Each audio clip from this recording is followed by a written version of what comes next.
Edad, numero lang yan. At my age, I've only been getting stronger. You see, I'm built for more. More intensity to stay in shape. More energy for new experiences. More endurance to reach greater heights.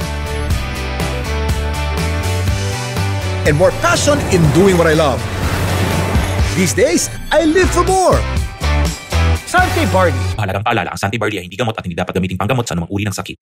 Kuya Kim, ano ba talaga?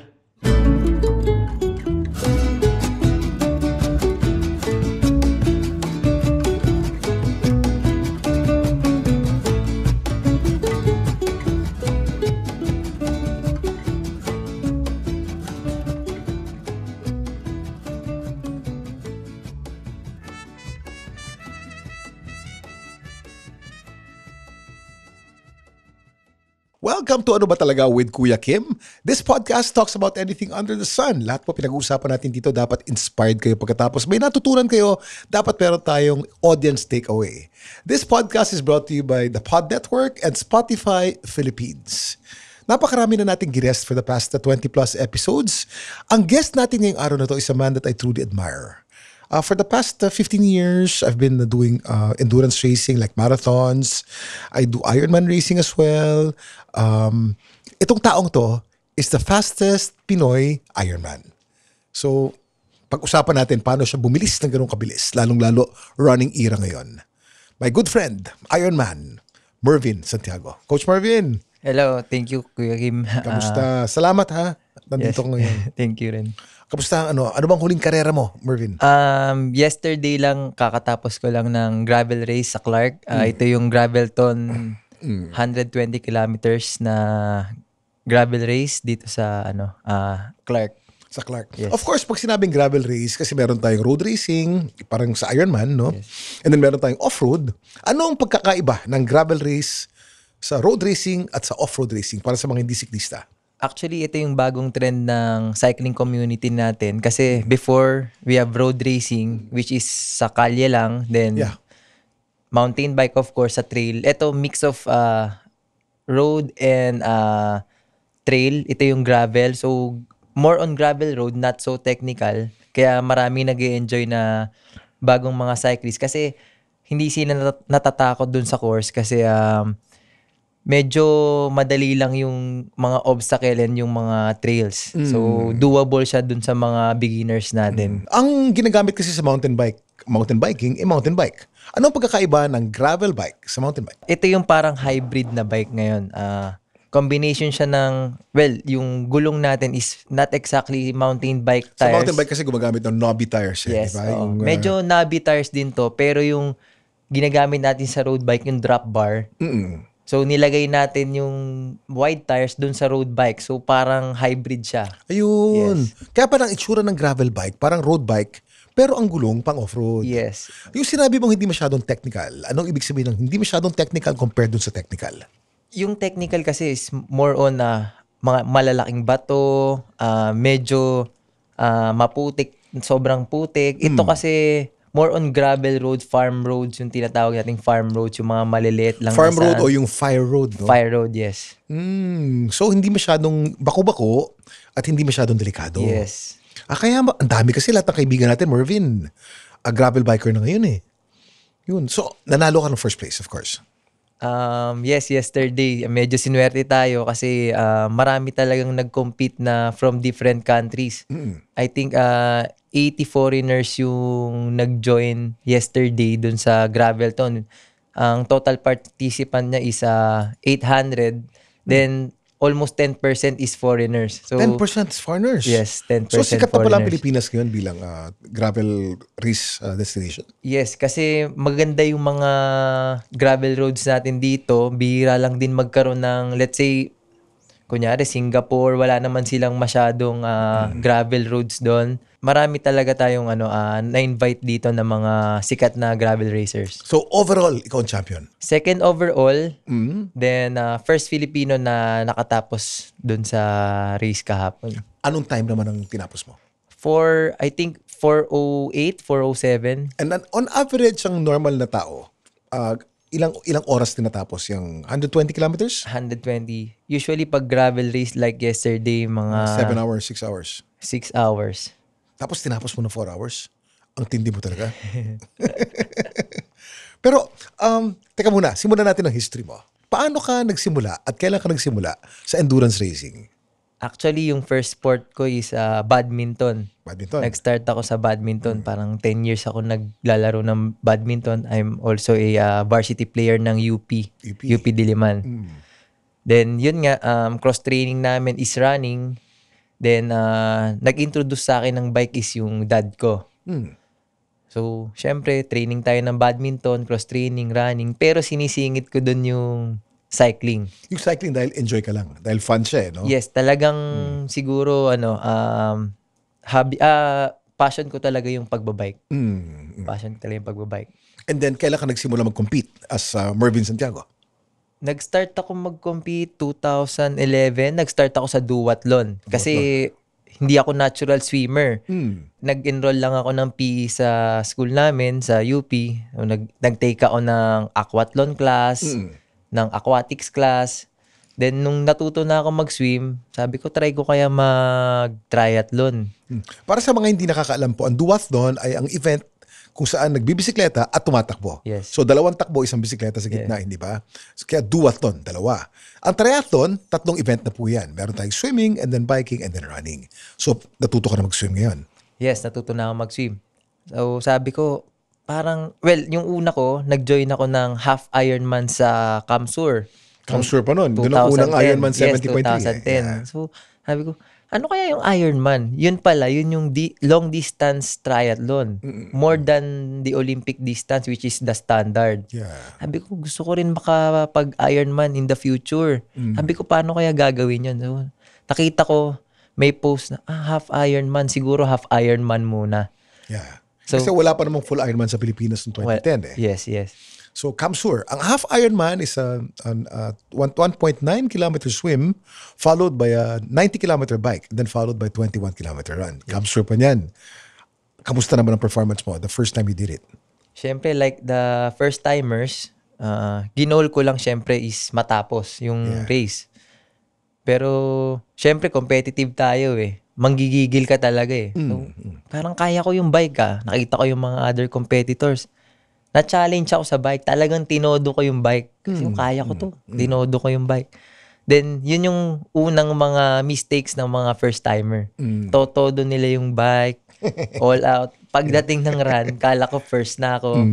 Yun pala, sisingilin ka nung Titirik ka. Titirik ka talaga. So, respect the distance talaga. Talaga, sinabi mo. I remember nung panahon ng Kamsur, ang champion palagi niya si Arlan Makasiev pa, Yes, di ba? yes. Mga idol natin yan. Tsaka si Lacson, si Frank. Frank Lacson, Noy Hopson. Yan yung mga Arlan Makasiev, no? natin, idol natin. I started kasi my Ironman career 2011 na eh. Because I had a stroke in 2010. Nagpagaling ako ng 1 taon. And then 2011, 2012, the first one is Cebu na. I think it was 2011 or 2012, the first Cebu, and then nagtuloy-tuloy na siya. So Mervin, running era kasi ngayon eh. Yes. Let's start with running first. For those who want to start running, what's the first thing that they have to do? Siyempre, yung mga basics muna. Mag-start tayo ng mga short distances lang muna. So, wag muna tayong tumalon dun sa... Kaya tingin ko, kaya marami nagkaka-injury sa running because nag-start pa lang sila mag 5K, then they register agad sa mga full marathon. Or 21 ka agad Yes, after 5K. 21 agad. Yeah. So, mag-start muna tayo sa short distances, tsaka, syempre, yung proper gear. Like yung, syempre, ngayon, syempre, uso na yung mga super shoes eh. Yeah. So, nakikita ko yung mga beginners, naka-super shoes ka Ay, agad. sinabi mo. Alam mo, Carbon-plated. I'd like to share that thought of yours also ha. Kasi nga usong-uso yung carbon-plated shoes. Kung tama ang form mo at matagal ka na tumatakbo, nakakabilis yan eh. Yes. Kasi it pushes you forward eh. Pero pag yung vertical oscillation mo matindi, meaning hindi ka pa-forward tumuloy at hindi mo pa master yung form mo, para kang nasa spring. Nakikita ko yung mga beginners sa Ayala eh, naka-super shoes na mamahalin, 20 mil yung sapatos, pero ang takbo na pataas, para patalbog-talbog eh. Yes. Kasi hindi naman para sa kanila yung sapatos na yun eh, na super shoe, hindi ba? Yun. So anong proper gear para sa beginner? meron tayong tinatawag na super trainer or yung mga cushion shoes na appropriate para sa foot type natin. Merong stability, merong neutral, merong pang flat-footed. So, tingin ko dapat doon muna. Yes. Tsaka, syempre, aalamin din natin yung pag beginner tayo, syempre, meron tayong heel striker, merong mid-foot, then may forefoot. Usually, sa mga advanced runner, forefoot striker na. Then, yung mga beginner, usually, nasa heel striker. Pero kung meron ka na kaagad na carbon-plated shoes, Hindi mo alam. yes, then sayang din yung effect nung carbon plate. If let's say heel striker ka. So hindi masyadong makakatulong yung carbon plate. Bali, wala. Sayang lang ang pera mo, no? Tsaka prone pa sa injury. Si Mervin po kasi is also a triathlon coach and a run coach. Yeah. And itong mga sinasabi niyang tips sa atin, these are the tips that he also gives his students, no? And if there's one thing about you, Mervin, napansin ko, you're very humble. Thank you. Ikaw ang pinakamabilis na taong kilala ko, pero ikaw din ang pinaka-humble. Sobra. Thank you. Di ba? O yun, so tips mo yun sa running. Okay, so they start with 5K. Paano kung gusto kong sumali ng 21K? From 5K, how do I progress to 21K? So ginagawa ko dyan, meron tayong progressive distance training. Yeah. Let's say, every week, and syempre nag-i-improve tayo. We will start in, let's say, 3K, then the following week, magdagdag tayo ng 2K, and the following week, 2K. So, hanggang ma-reach natin yung 21K. Hindi yung, let's say, yung iba kasi, first week, 5K. O next week, magte-10K na ako. Hindi pwede. Next week, hindi pwede yun. So, hindi pa nag-a-adjust yung muscle natin with the load. So, tumatalo na tayo. Kaya nagkakaroon ng injury. Ilang percent ang dapat pinapanik ng load every time? For me, mga nasa around 5 to 10% lang. So, kunyari 5K ako comfortable this time, no? Next week, nasa 6.5 na lang ako or Yes. 7K, ganun lang. Yes. 1 mile. Kahit na alam ko na kayang-kaya pa ng dibdib ko at kaya ng legs ko, wag muna. Yes. So, 10% lang. Meron kasi tayong muscle adaptation. Yeah. So, kailangan mag-adapt muna yung muscle. Well, kaya nga ng endurance natin, pero yung muscle natin hindi pa kaya. Dahil pag sinubukan mo at ginawa mo, what happens? Meron tayong mga supporting muscle eh. Hindi pa niya nabibuild yung base ng muscle natin. Tumatalo na tayo dun sa next distance. So, pwede siyang mag-collapse, then yun, magkakaroon ka ng injury. At pagka-injury ko, baka matrauma ka. Yes. Diba? Kunyari, gusto ko sumali ng 42 kilometers. Nasa 5K pa lang ako. Ilang buwan ang dapat kong hintayin o taon bago ako maging ready sa 42 kilometers ko? Meron tayong natural na sporty na sport type na tao. Meron din namang talagang hindi talaga sporty. Depende kasi yan eh. Like ako, medyo sporty na ako. Madali ako mag-adapt with the training.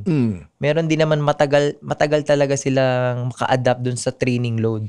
So, it depends dun sa tao. Depende. Yes. But as a rule, generally, from 5K, isang taon bago ka mag-42? At least 1 year, no? At least 1 year, yes. Yeah. And then, but some people kasi are able to do it 6 months right after, no? Pero depende sa athleticism ng tao. Napansin ko kasi sa mga marathoners and Ironman racers, meron yung after nilang magawa yung Ironman, as in, hindi na nila inulit. Kumbaga, Isahan lang. nasaktan sila masyado dun sa load. Pero kung nag-training ka for that na hindi mo binigla, na-enjoy mo yung race, makakapag-register ka pa ulit sa susunod. Then it becomes a lifestyle. Yes. Yung isang kaibigan natin, si Jonah Rivera 18 Sante team yan eh. Yes. 18 na yata yung full Ironman yan eh. Sabi ko, Jonah, tindi mo, buti may trabaho ka pa hanggang ngayon. But he's one of the most consistent of all the Ironman athletes that I know. Diba? He's not very fast, but he's always there and he always finishes. Galing. What's the secret to being to someone like that? Yun nga, sa akin kasi matagal, almost 13 years na rin ako nagta-triathlon. Ang sikreto para, sabi nila, Coach, bakit hindi ka nagsasawa? Kami parang sawa na kami sa multi-sport, sa triathlon. Sabi ko, lifestyle kasi to. Hindi siya basta sport lang na naging hobby mo, na gusto mo lang makatapos ng Ironman. Dapat maging lifestyle mo siya. Enjoy ka every time na nagtitraining ka. Then, syempre, nandun din yung burnout, magsasawa ka sa isang sport. Ginagawa ko kasi, meron din ako ibang sport. Like, bukod sa running, yun, Hyrox ngayon. Hyrox natin. Nagka-training tayo. Kasama ko po si coach sa gym eh. Pareho kaming nag-train ng Hyrox. We do functional bodybuilding. Yes. Yeah, together. So, ayun. Okay.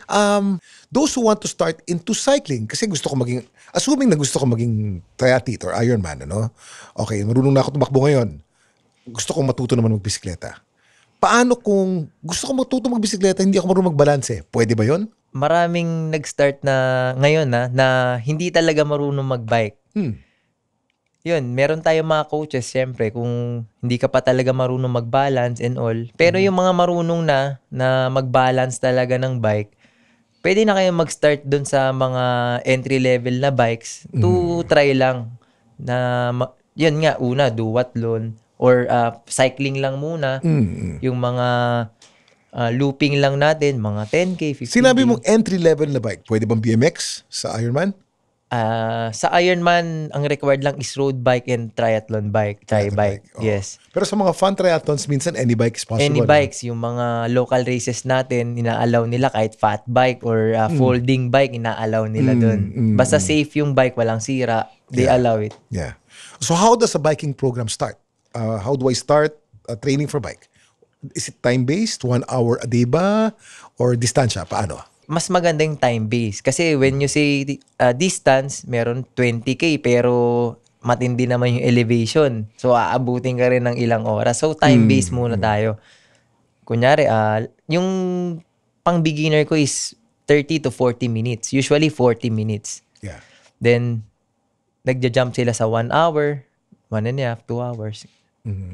And then, ganun din. Progressive din ang increase ng distance. Yes. I see. Okay. And then, any bike possible. And then, gaano kahaba ang training ng bike para masabi na ready na ako sa Ironman? Okay, for Ironman training, 90K yung half Ironman. Then, usually nag-start sa half Ironman muna. Hindi pa pwedeng 90K yung sasalian mo, eksaktong 90K lang din yung Hindi pwede. long ride mo, syempre. Then may run pa tayo pagkatapos eh. Yes. You need to, yung over distance. Yeah. Then usually, sa running may LSD. Dito naman sa cycling, meron din Zone 2 program, which is yun lang, parang LSD din siya, pero long ride. Zone 2 long ride. So, abot tayo ng mga 3 to 4 hours. Zone 2. Zone 2. Yes. So, yung kunyari, 90 kilometers ang tatakbuhin ko sa karera, ang zone 2 ko should be at least 3-4 hours, meaning about 100K at least. Yes, 100 at least. At least 100. Good. Eto, karamihan sa mga sumubok matuto mag-swimming, hindi natuto mag-swimming kasi lumulubog. Is it possible to learn how to swim even if you're old? Yes, meron akong meron akong student, 72 years old. Napatapos ko sila ng 70.3. Meron din namang mga 18 pa lang, napatapos ko rin ng 70.3. Then nag-podium. So yung sa swimming naman, ganun din. Yung iba kasi kaya hindi natututo, iniisip nila bilisan ka agad. So ako, pag nagtuturo ako, hanapin mo muna yung pinaka-comfort zone mo sa tubig. Yung pinaka-tatagal ka. Kahit gano'ng kabagal. Any stroke, kahit gano'ng kabagal. Then pag nakuha mo na yung proper breathing and everything, tsaka mo i-correct yung stroke. Kasi, well, basic stroke, yes, ituturo mo muna yun. Pero yung parang pang-swimmer talaga, na sobrang smooth ng form, medyo sa huli ko na yun. Una muna yung paano ka maging comfortable sa tubig. Correct. Sa Ironman, anong stroke ang dapat? Anong klaseng swim style ang pwede? Pwede bang breaststroke? Pwedeng backstroke? O dapat freestyle? Sa Ironman, any stroke naman. Pero syempre, freestyle pa rin yung pinaka-madali and pinaka-mabilis. Kasi every 2 strokes, humihinga ka. Every 2-3 strokes. Actually, tama yung sinabi mo, Coach. Because before I started to really learn how to swim, breaststroker ako noon. Dahil sanay ako. Before I joined Ironman kasi, breaststroke ang pinakamadali eh. So I thought, and then, pag nag-freestyle kasi ako noon, I get winded out eh. Yes. 3 stroke pa lang sa freestyle, di na ako makahinga eh. Sabi ko, ano ba to? 10 meters pa lang, hinihingal na ako. Paano ako mag-4 kilometers? Yes. O paano ako mag-2 kilometers? 1.9. So, breaststroke ako noong una. And then I learned the proper form. Then I realized how easy it is to do freestyle compared to breaststroke. Yes. And how gliding you are in the water. It's just a matter of breathing correctly and then putting the head down eh. Di ba? So, pero pwede ang breaststroke. Pwede, yes. Ako actually, pagka napapagod na ako or nagsa-sighting ako, minsan nagbe-breaststroke din ako eh. And yun, pag nasipa-sipa ka na ng mga katabi mo, hinga muna, breaststroke, yan. Sabi nila, ang pinakadelikado daw na event sa triathlon ay ang swim. Tama, mali? Actually, mas delikado yung, for me, biking. Kasi high speed, then pag nag-crash ka, talagang medyo matindi. Sa swimming naman, kaya lang siya naging delikado. Kasi syempre, nasa tubig ka, kung di ka makita, lumubog ka. Tama. Yun lang. May nabasa ko, coach eh. Merong shallow water blackout.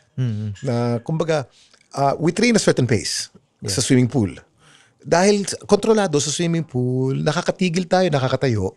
And then, alam natin yung pace na yun. Sometimes, we overpace pagdating sa karera. Yeah. And then, because we overpace, we get lightheaded. And then, pag nag-lightheaded ka sa bisikleta, sisemplang ka. Pag nag-lightheaded ka sa takbo, magko-collapse ka. Pag nag-lightheaded ka sa swim, lulubog ka. At pag lubog mo, pag hinga mo ng isang beses ng tubig, pass out ka na. Yes. Ayun daw ang dahilan eh. Kaya marami raw namamatay eh. Alam niyo, marami nagtatanong sa akin, ano ba ang sikreto ko for my fitness at my age? I'm almost 59 years old. Of course, given ang regular exercise, given na rin ang healthy diet, but not everyone knows that I swear by Sante Barley, and I've been taking Sante Barley for so many years now. Sante Barley is a certified organic and barley grass from New Zealand. At certified ito ng BioGrow.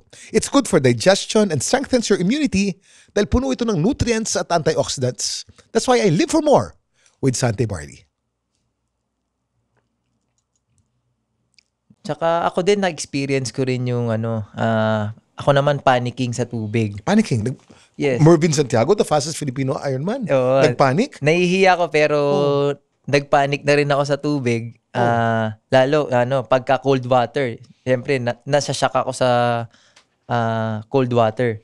Sabi ko, dito pa yata ako malulunod. Pero inisip ko, anong karera yan? Kung sa nagpanic si fastest Pinoy triathlete, Mervin Santiago, anong karera yan? last December lang to. Yung last December, Ironman World Championship sa Taupo. Sobrang Sa lamig Taupo, New talaga. Zealand, oh. Yes. Nagulat yung katawan ko sa tubig kasi sobrang lamig nga. Siya hindi naman usual sa ating mga Pinoy na lumalangoy sa cold water. Unlike yung mga taga-Europe, taga-US, medyo sanay sila na... Gusto nga nila yun. Yes. So ano nangyari? Naka-wetsuit ka? Wetsuit, meron yung parang nanikip talaga yung dibdib ko. Then inisip ko na lang, relax lang. Kasi... Nung nanikip ang dibdib mo, akala mo ataking ka sa puso, parang ganun. Yes, parang hypothermia, parang nilamig talaga ako. Sabi ko, kailangan mo lang talagang i-relax yung katawan mo. And yung paghinga mo, relax. Tas slowly, balik ka sa tubig. Yung iba kasi pag tinuloy-tuloy mo yung panicking mo, doon maraming inaatake or talagang Papass out, no? nagpa-pass out, lumulubog. So anong ginawa mo? Tumigil ka muna in the middle of the swim? Huminga ka ng malalim? Yes. And then? Then, dahan-dahan ko ulit binalik. Start ulit slowly. Then, pag nakuha mo na yung rhythm mo ulit, medyo uminit na yung temperature mo. Tsaka mo siya ulit banatan talaga ng normal swim. Dati coach, ang mga times sa full Ironman ay 12 hours. Matindi na yun. Top athlete ka na nun. 11 hours. Yes. Nakabreak ng 12, 11 hours. Nakabreak ng 11, 10 hours. Ikaw, coach, nakabreak ka ng 10 hours sa full Ironman. Ang full Ironman is a 3.9 kilometer swim. Yes. And then 3.8. A 3.8 kilometer swim. And then a 180 kilometer bike. And then a 42 kilometer run.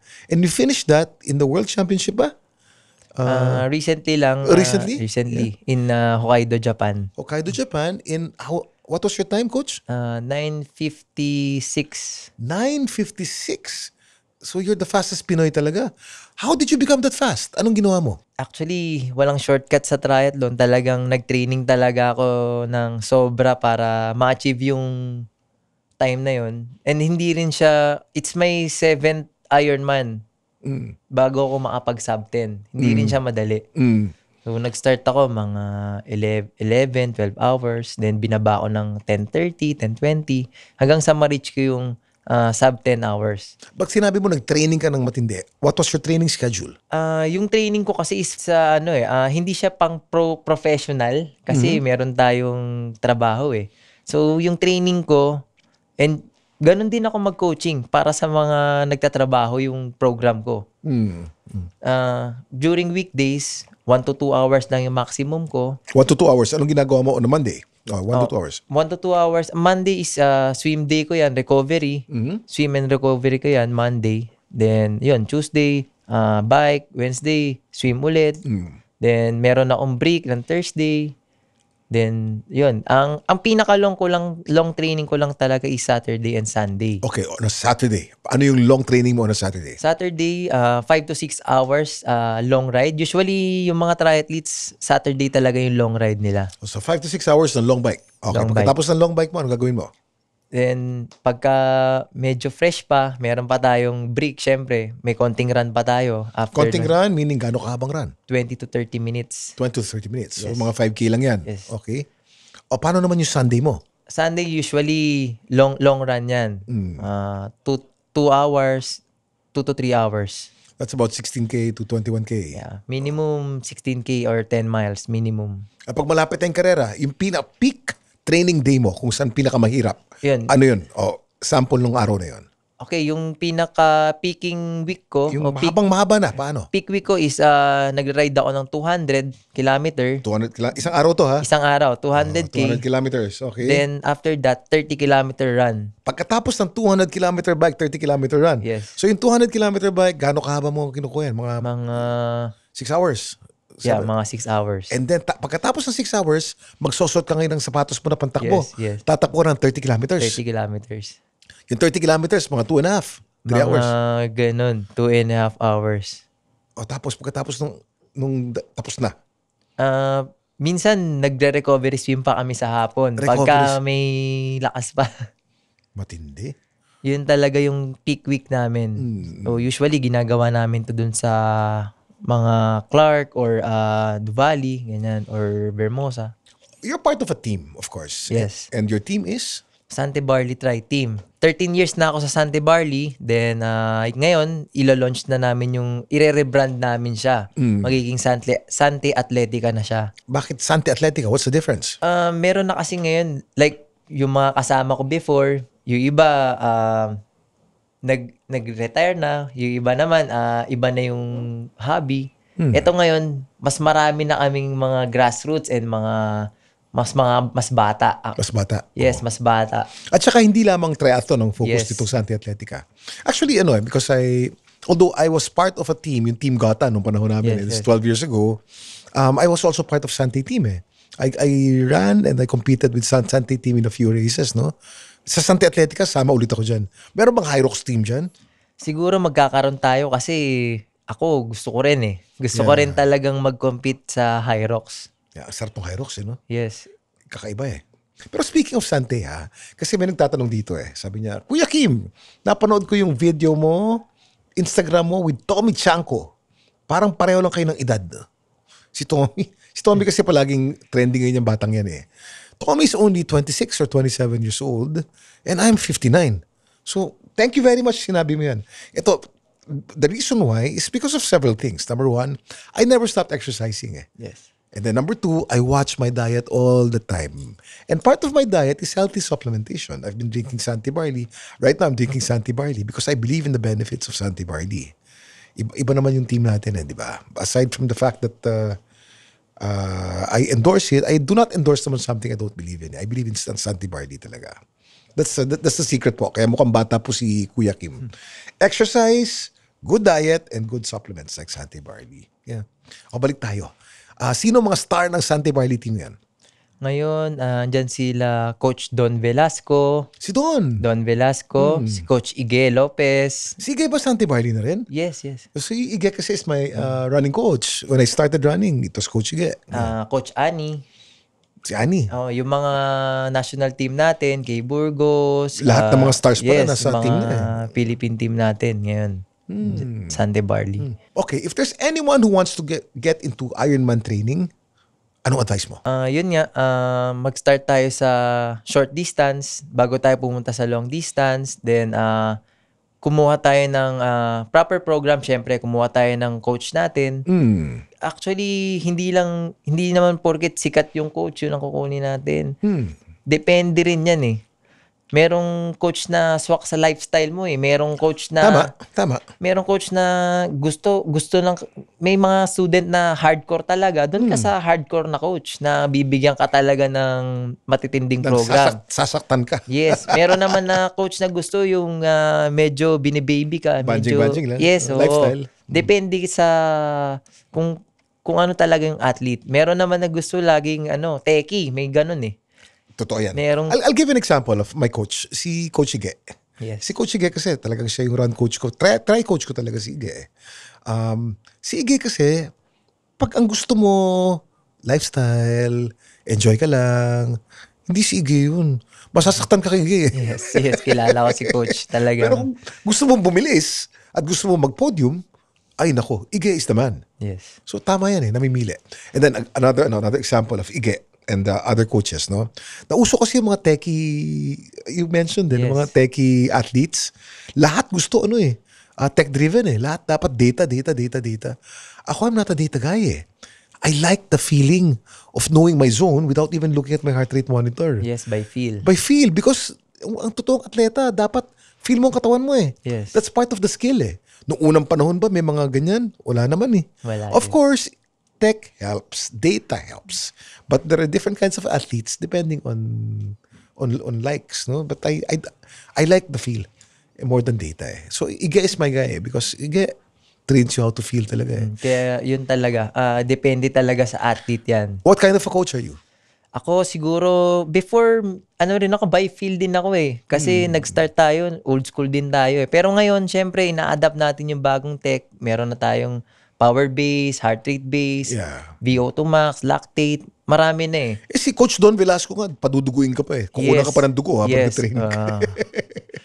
Yun naman yung mga, let's say, talagang hindi ka marunong mag-pace. Siyempre, sunod ka na lang dun sa data. Meron namang ganun. Parang bulag sila pagka walang data. Yung anak ko, si Jose ganyan. Yes, ganyan. Lalo yung mga bago. Mga Gen Z. Pag walang power meter, walang heart rate monitor, talagang hindi sila makaka-pace talaga ng maganda. It's funny we talked about my son, Jose.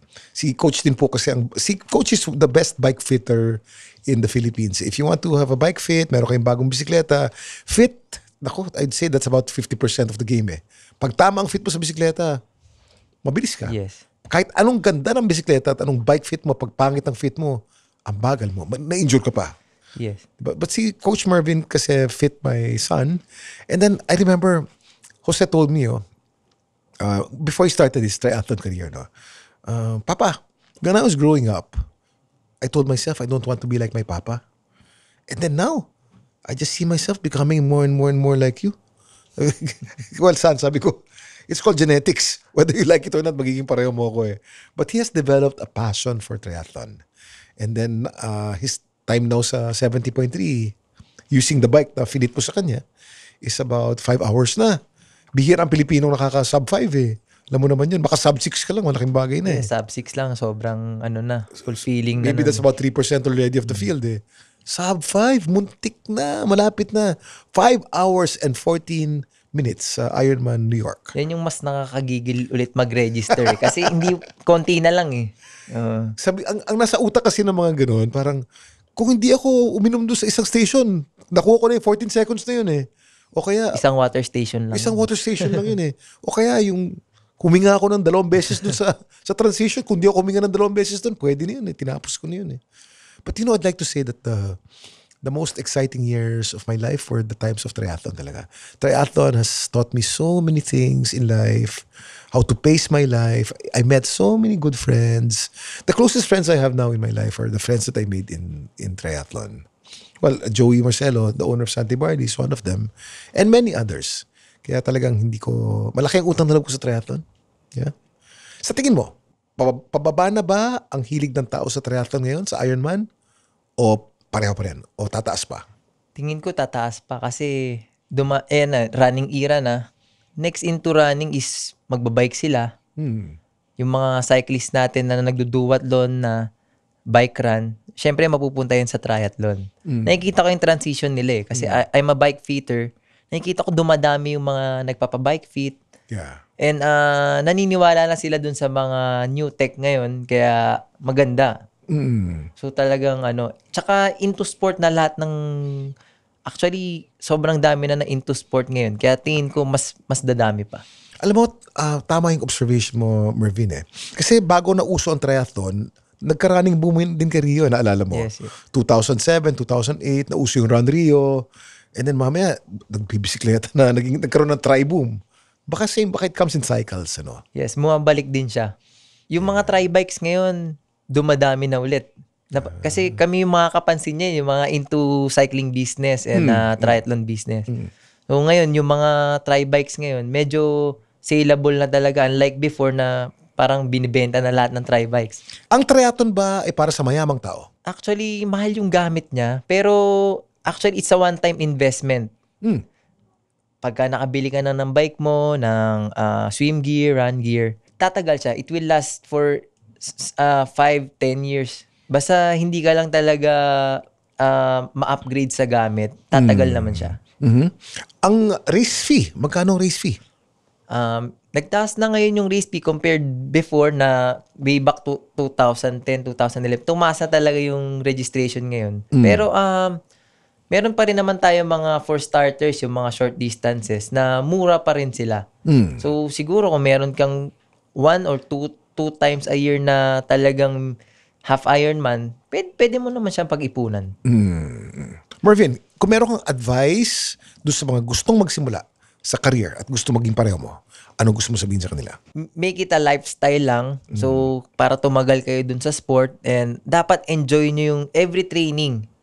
Kasi meron kasing nagtitraining na parang hirap na hirap ka. So, okay lang mahirapan. Pero, dapat enjoy mo yung ginagawa mo. So, parang, it's a life-changing career eh.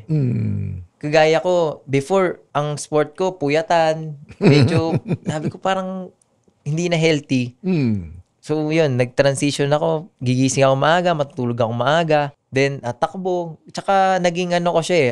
Parang, gusto kong kumain ng, gusto kong kumain ng masarap, marami. So, training talaga. Pag nabe-burnout ka na, hanap ka ng cross-training mo, then balik ka ulit dun sa triathlon.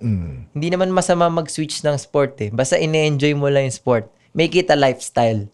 Hindi yung talagang feel mo talaga na puro pahirap na lang tong training na to. Dapat enjoy ka. Ano ang mensahe mo sa lahat ng mga estudyante mo na nagdudusa sa training? Yun nga, yung training, mahirapan na kayo sa training. Pero pagdating nyo sa race, masaya kayong makaka-finish. Diba? Oo. Okay lang mahirapan sa training. Pagdating nyo sa race, masaya kayong makaka-finish. Tama. Sabi nga nila, yung karera, ano yun eh, mas mahirap pa dapat yung mas mahirap dapat huling training day mo. Mas mahirap talaga yung training. Enjoy ka na lang sa karera Yes. eh. Parang graduation. Yes. Mas mahirap ang exam, pagdating ng karera, tatanggap ka ng diploma, kumbaga. Yes. Ang triathlon ay parang buhay. How does it apply to you, Mervin? Yun nga. Yung mga natutunan mo sa triathlon, paano magagamit sa buhay? Actually, syempre, nagtitiis tayo sa training, mahirap eh. Pag may dumating na challenge sa'yo sa buhay mo, parang mas mahirap pa dito yung training ko. Sabi ko, malalagpasan ko rin yan. Talaga naman may dumating na problema. Paano mo lang balansehin yung pagte-training mo tsaka yung trabaho mo, medyo challenging na yun eh. Pero after that, after some workouts and everything, at the end of the day, ma-fulfill mo rin yan. Masaya kasi yung feeling pagka natapos mo yung, pag nagte-training tayo, masaya yung feeling pag natapos mo yung program. Pag nag-work ka, natapos mo, masarap din yung feeling. So, ganun din. Pag natapos mo yung buong cycle na yun, pagdating mo sa training, nagawa mo lahat. So, sobrang fulfilling talaga. Masaya talaga. Obvious na ang passion mo talaga nandun sa triathlon eh. I can feel the passion. Meron bang tao na nag-inspire sa'yo? Siyempre, yung family ko, unang-una, yung mga anak ko, siyempre, wife ko, parents ko. Siyempre, yun yung mga nagpupush sa akin para mag-training pa ng mabuti. Tsaka, yung pagsabayin yung work and work-life balance talaga. Hindi pwedeng may iwan na isa. So, mas maganda balance. Hindi ba selosa ang wife mo sa oras na binubuhos mo sa triathlon mo?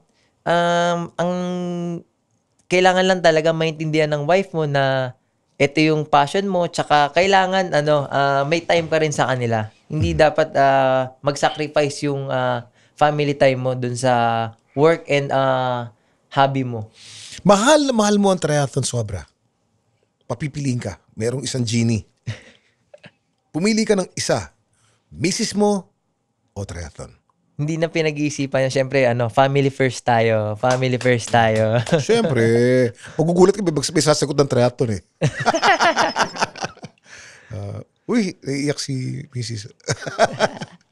But Mervin, maraming salamat. Thank you. Thank you so much. Isang malaking bagay na nakausap kita. Si Mervin po, I've known him for many years. I've raced with him. I've trained with him. And I train with him now as he does his high rocks training, among others. Again, as I said, one of the most, if not the most successful Filipino Ironman, also the most humble. And that's the secret of your success. Thank you, Kuya Kim. Maraming salamat. Thank you very much for joining us sa isa na namang episode ng Ano Ba Talaga with Kuya Kim. If you like this podcast, may 5 star po dyan sa ibabaw. Pindutin niyo po yung pang 5 star. We'll appreciate that. And kung di pa kayo nakaka-follow, meron po tayong follow button dyan and merong notification bell. Please press the notification bell so when we upload new episodes, Wednesdays at 5 p.m., you know. Thank you for joining us. Magkita ulit tayo next week. God bless.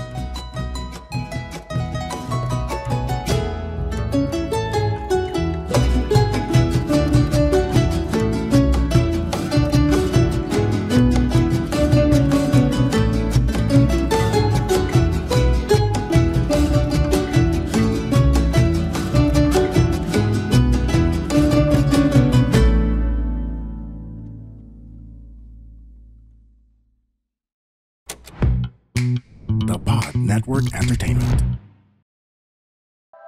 The opinions of podcast creators, hosts, and guests are not necessarily reflective of the official stance of the Pod Network Entertainment, its hosts, or other network programs. The content created by the people behind the podcast is personal and not meant to harm any religion, ethnicity, group, organization, company, or individual.